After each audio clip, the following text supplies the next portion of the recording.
اليوم راح نحضر معاكم وصفة الشاي الأخضر لمعالجة مشاكل بشرة الوجه. إذا كنت تعاني من اسمرار، اختلاف لون البشرة، الكلف، عندك بداية ظهور تجاعيد، عندك البهتان في البشرة، اليوم راح نعطيك وصفة طبيعية بجوز مكونات ياسر سهلة ومزيانة، لكن فوائدها ياسر مفيدة. مرحبا بالجميع، إن شاء الله يا رب تكونوا ناس الكل بألف صحة وبألف خير. كيف ما قلت لكم عندي لهنا البنات العسل الحر. ديما نقول في الوصفات نحاولوا نطبقوا العسل الحر في الوصفات، هو اكثر مفيد للبشره، مش العسل الاخر الطبيعي العادي.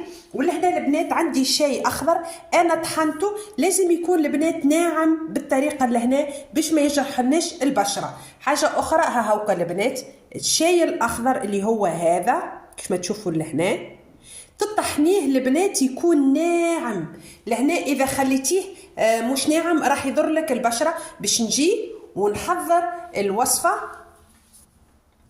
ناخذ لهنا كيف ما تشوفوا باش نجي ناخذ كميه الشاي الاخضر اللي طحنتها ناعمه باش نضيفها، ونضيف معاها كيف ما تشوفوا لهنا نضيف عليها العسل ونمزجها تدريجيا. نحب القوام يكون كريمي. ملاحظه البنات راهو لهنا الوصفه تنجمي تحضريها وتحتفظي بها مده اسبوع، تنجمي تطبقيها يوميا في الروتين المسائي وتمزجي البنات. نجي نمزجها مليح، نحب القوام يكون كريمي.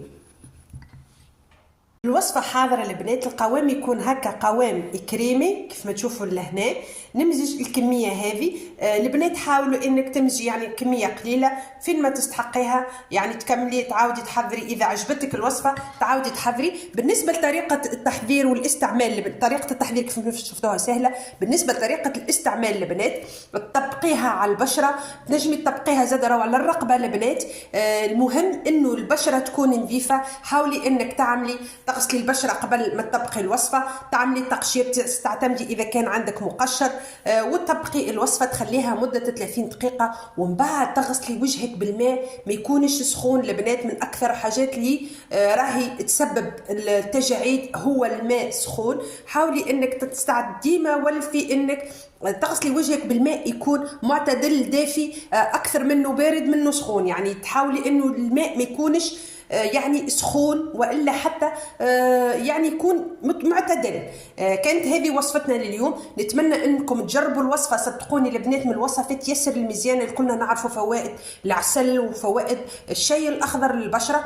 حاولي انك تجربيها، شوفي الكميه هذه تعتمديها، تنجمي تجربي بها الوصفه. اذا عجبتك ومشات معاك تنجمي تولي من الوصفات المعتمده للروتين المسائي. حاولي في البدايه انك تعتمديها يوميا، من بعد تنجمي تعتمديها مرتين 3 مرات في الاسبوع.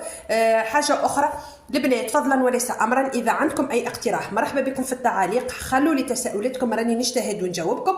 حاجه اخرى حاولوا انكم البنات بارطاجيو الفيديوهات. راهو انكم لما تبارطاجيو الفيديوهات الوصفات يوصلوا اكثر ويولي عليهم تفاعل اكثر. حاجه اخرى احتفظي بالوصفه فين ما تستحقيها وتحبي تجربيها تلقاها موجوده عندك. دمتم في رعايه الله. انا نقول لكم ان شاء الله في وصفه جديده وفي فيديو جديد. ربي يحفظكم الناس الكل.